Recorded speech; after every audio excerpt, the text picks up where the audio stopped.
By the time they are adults, they will be at greater risk of sexual violence, receive less pay, and enjoy less social status than their male counterparts.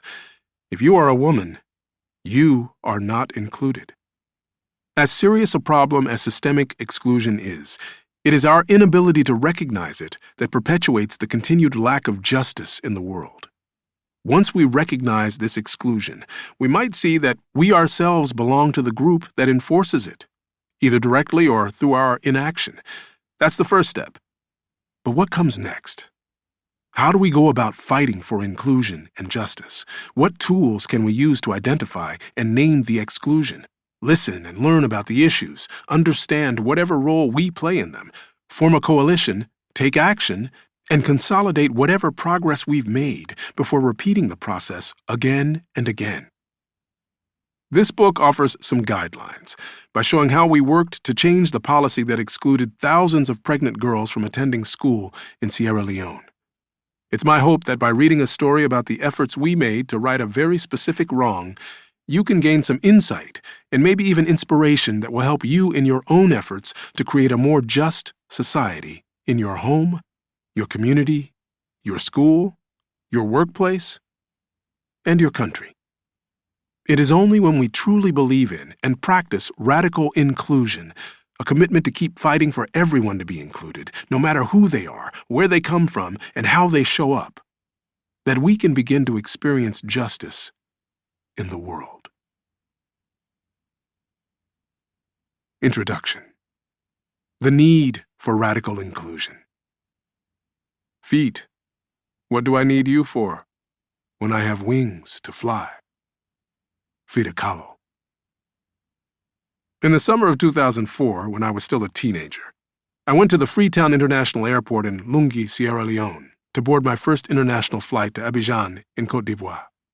I had received a scholarship to attend the Red Cross Nordic United World College in Norway that fall.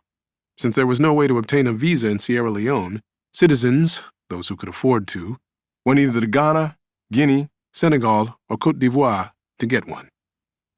It was my second time on an airplane, but the experience this time was completely different. That first flight had been from Freetown, where I was attending secondary school, to my hometown of Bo to visit my mother. It was in the late 1990s, during the peak of Sierra Leone's 11-year civil war. The 151-mile route between the two cities was filled with roadblocks manned by armed rebels. Driving cross-country could easily be a death sentence.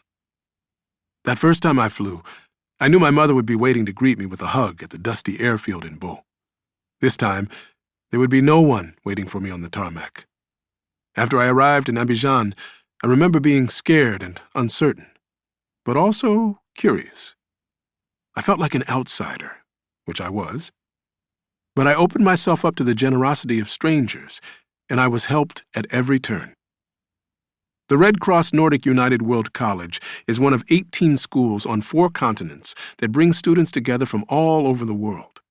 Everything about living in Norway, the food, the music, the language, the culture, was foreign to me.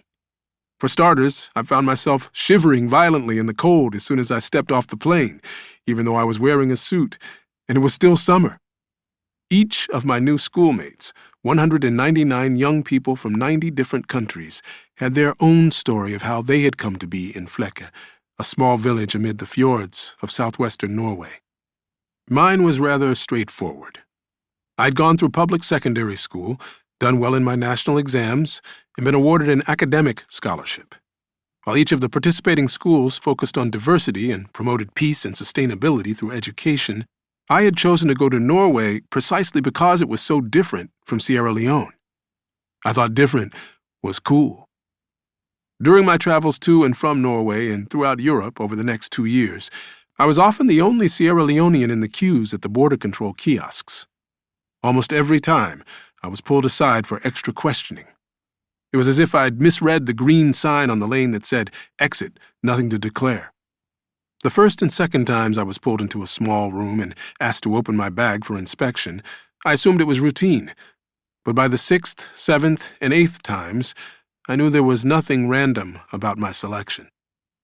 When I compared notes with other students, I discovered that most of my Black and African friends had had similar experiences. That was when I